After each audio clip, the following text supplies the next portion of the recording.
Good morning, good evening, good afternoon, good night. Uh, my name is Alicia Herrera Garmedia Castillo. I'm recording a video presentation from the subject Traducción Profesional y Académica Inglés-Español for the teacher Susana Somers. This is the activity number 2. Well, as introduction, I have to tell that the Catford translation theory, also known as the scale and category shift theory, was developed by British linguist C.K. Catford in the middle 20th century. This theory focused on the process of translating between languages, specifically addressing the issue of how meaning is transferred from one language to another.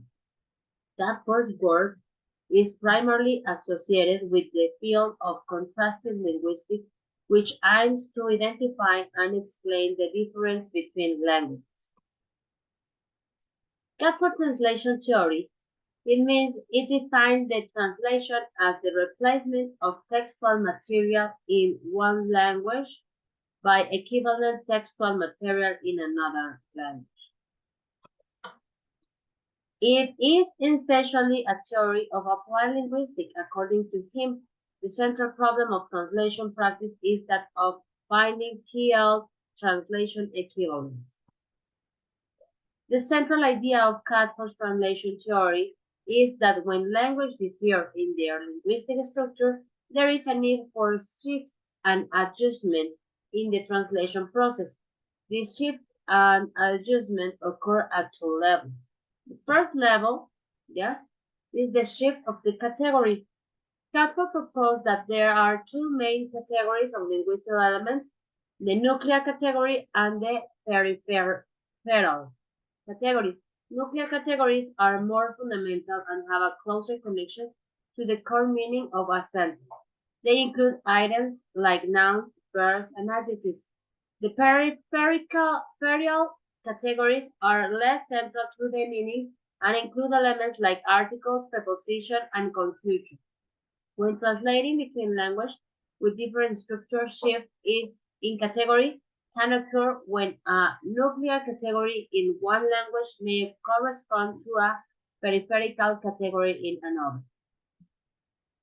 The textual material can be the words, phrases, sentence, languages, style, and the grammatical structure.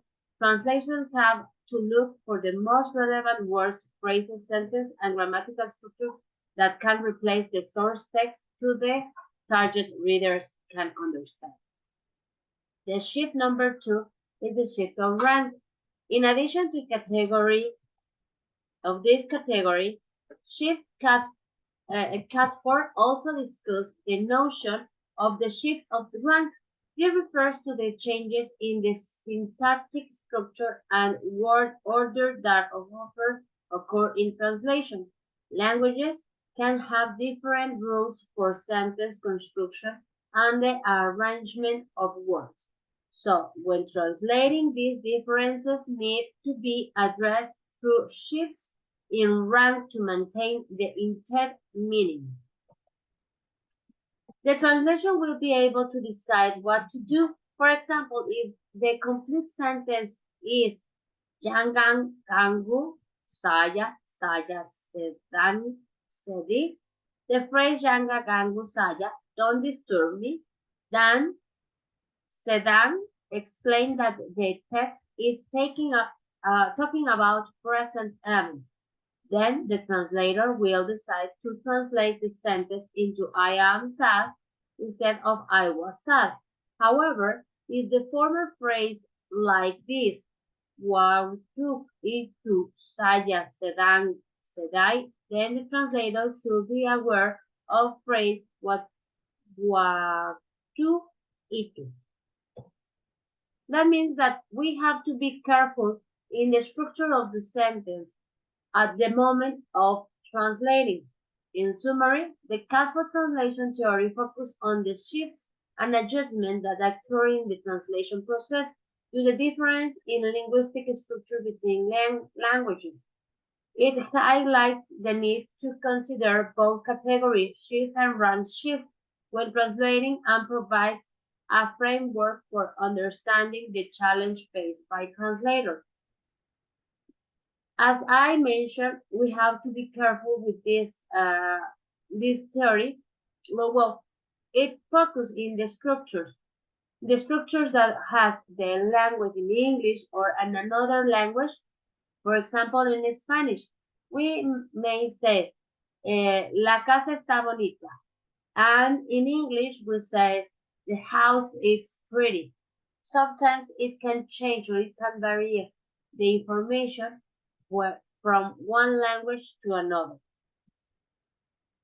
This is the reference, and I thank you for your attention and your time. Thank you very much. I'm really grateful, and I forgiveness if it sounds a little bit weird. I'm a little bit sick, but thank you very much. Goodbye, good night.